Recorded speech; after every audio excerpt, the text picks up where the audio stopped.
You wake up in a swamp, salt marsh under your boots, oyster shells everywhere, wild grass taller than your head. The year is 1626. You own nothing but the clothes on your back, and one thing nobody near you has. You know exactly what this place becomes. A few dozen Dutch settlers stand by the shoreline, arguing in a language you barely follow. To them, this is the ragged edge of the known world. A cold, muddy island at the mouth of a wide gray river. They call it Manhattan, and they think it is worth almost nothing. But you are standing on the future site of New York City. For everyone here, tomorrow is a guess. For you, the next 400 years are already written. So the question is simple. What do you do with a secret like that? You have almost no money. You are not a soldier. You are not a noble. What you have is knowledge, and in 1626, knowledge like yours has never existed before. Let me show you the board before you make your first move. The people running this island work for the Dutch West India Company. It was chartered in 1621 to pull profit out of the New World, and right now their entire business rests on one thing: fur, specifically beaver. Back in Europe, felted beaver hats have exploded into fashion. Every gentleman must have one. The demand feels bottomless, so the Dutch did not sail here for the land. They came for the animals on it. That single fact is your first clue. Because everyone is chasing pelts, almost nobody is thinking about the ground. The dirt under your feet is the most undervalued asset on the planet. Now, watch what history actually does. A man named Peter Minuit arrives to take charge of the colony. In the fall of 1626, a merchant named Peter Schagen writes a short report home. 2 plain sentences. They will echo for 4 centuries. He writes that the island of Manhattan has been purchased from the natives. The price? 60 guilders in trade goods. Centuries later, a historian will convert that number to $24. $24 for the ground beneath Wall Street. It sounds like the single greatest bargain in human history. But here is where your modern knowledge earns its keep. Because that famous story is a trap. The people who sold Manhattan were the Lenape. And the Lenape did not believe that land could be owned at all. To them, you do not buy a river or a forest. You share it.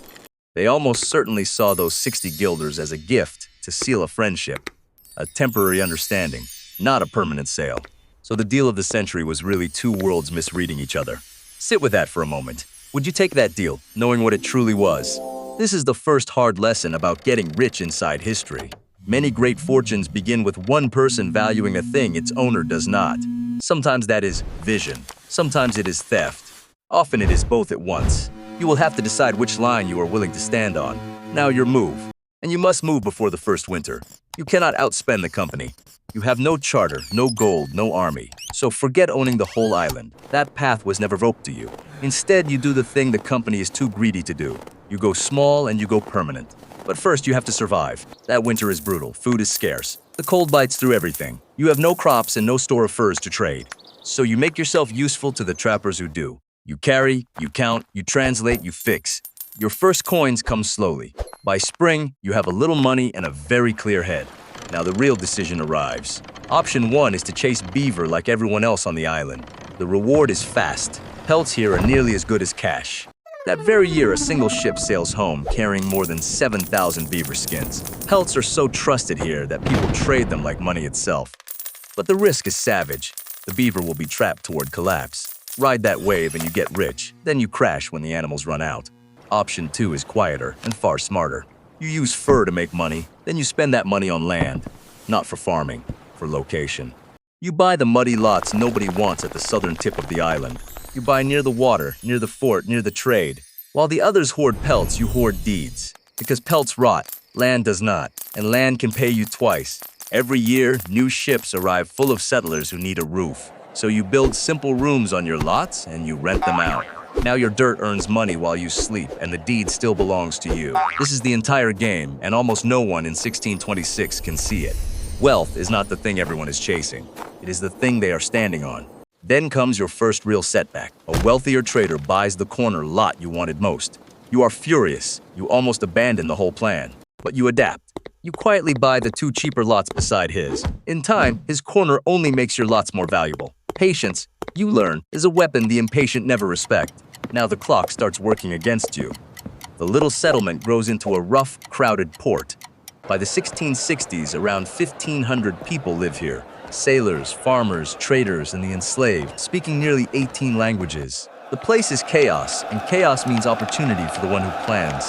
In 1653, fear of an English attack sweeps the town. The Dutch build a wooden wall across the northern edge of the settlement, a rough barrier of stakes and planks thrown up in a hurry. That wall is raised, in part, by enslaved Africans on stolen ground. Remember that. The shine of this story hides real suffering. The wall itself does almost nothing useful, but the dirt path running beside it will outlast the empire that built it. One day, that path will be called Wall Street. You already know this, so you buy everything you can along that line. Then 1664 arrives and your nerve is tested. English warships glide quietly into the harbor. The Dutch governor, Peter Stuyvesant, wants to fight. His people refuse. New Amsterdam surrenders without a single shot fired. Overnight, the flag changes. The town is renamed New York. Here is your critical decision point. A panicking merchant would dump every deed and sail home to Holland. That is the safe move. It is also the losing move, because a change of empire does not destroy good land. It only changes the landlord. So you hold. You keep your lots. You even buy from the ones who fled. You have seen this exact pattern in your own century. Fear sells cheap. Patience buys the future. Now let the clock truly run. The town of 1500 becomes a booming city. The wall comes down in 1699, but the street stays. Coffee houses, auction blocks, and trading posts crowd the old line. In 1792, a group of brokers sign an agreement under a buttonwood tree on that very street. That quiet handshake becomes the New York Stock Exchange. The muddy lane you bought along is now the beating heart of global money. And your deeds? They have compounded silently for generations. Let us count what you actually built. You never owned the whole island. That was always a myth. But you owned a handful of parcels at the exact center of the future. Today, a single square foot of prime Manhattan can cost more than those original 60 guilders. The land of this one small island is now worth well over $1 trillion. Your patient little bet became a number almost too large to picture. So did you win? By the scoreboard, yes. You turned a secret into an empire of dirt.